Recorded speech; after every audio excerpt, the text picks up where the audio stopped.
Thank you, Mr. Chairman, and thank you all for being here with us today. And I share your concerns that came out of the VA OIG report. It does seem that the VHA has lost its focus on the primary mission of safe, quality care for our veterans.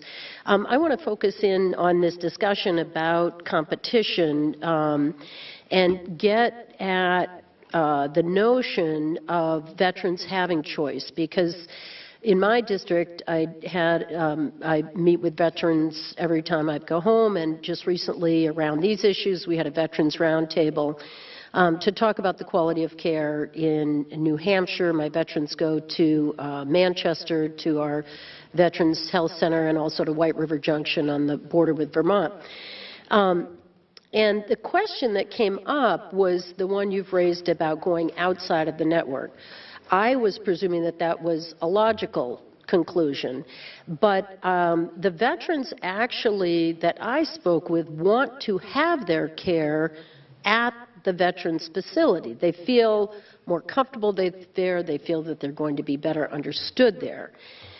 So my question is how, and I like this idea of the Medigap card, I'm interested in that. Beyond that, how can you use, and let's just start with you, Mr. Mclane, about the TRICARE, when you're working with that network, what are the wait times there for someone that seeks an additional appointment? Depending on what the specialty is or what the follow-up is, we can get them in within 30 days. And that's similar, that's actually very similar to what it is in New Hampshire in the veteran system. I guess the question is, are there things that we could be doing with the facilities in terms of, one of the issues was about residencies brought up with Representative Titus. Are there other ancillary care providers? Could we be doing something? Is there something that you do in the private sector that we could be doing with nurse practitioners or people other? Because I agree with you, we need to focus in on that relationship with the patient and their health care provider. Can you give us examples of what we could be doing from the private sector? And maybe, Mr. Collard, you have a suggestion on that. Sure. A couple of quick fixes that have been mentioned in numerous testimonies is just the ability to recruit at a more rapid pace mid-level providers.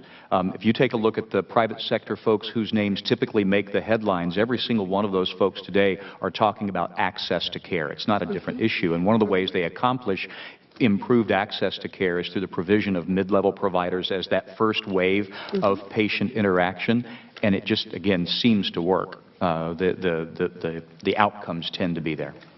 Do you think it would make a difference to have a policy of alleviating debt for people who come out of medical school or other schools for healthcare providers, that they serve within the veterans system, and that we would alleviate that debt? Do you think that would make a difference? Yeah, it's already been proven to work. Having operated hospitals in some of the most medically underserved counties in the United States, mostly the southeast United States, we already have programs when residents will come and agree to practice in rural or underserved areas. That's a proven program.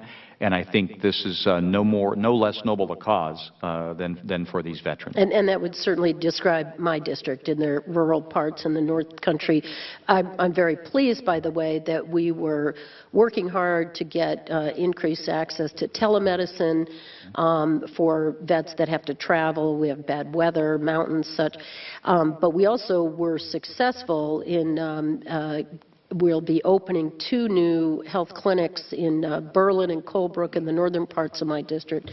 I want to focus in on this issue about hiring, because one of the most troublesome things that I've heard about the VHA has to do with how positions are filled and that there's not a priority for clinic positions. I was shocked by that, that the leadership can make a decision about filling administrative positions. How can a surgery team operate and function at a high efficient level if they lose a nurse and that position isn't filled? What's your comment for any on the panel about the way positions are filled within the VHA, and how could we do better, and what's a policy that, and this is the most bipartisan committee in the entire Congress. And trust me, we know a lot about institutions that do not function well. But we can function together, help us understand a policy that we could change about putting a priority on those clinical positions that are on the front line and filling those first. So two quick things. I think it indicates the danger of levels of bureaucracy. The second point is behavior follows incentive.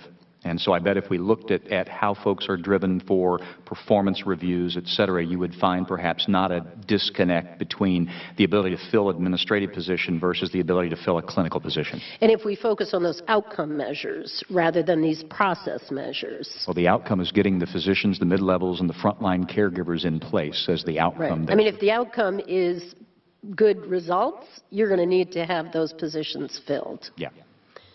I just wanted to point out that the report that was presented in 2012 deals specifically with this issue of assessing how many physicians are needed and who makes the decisions to hire them.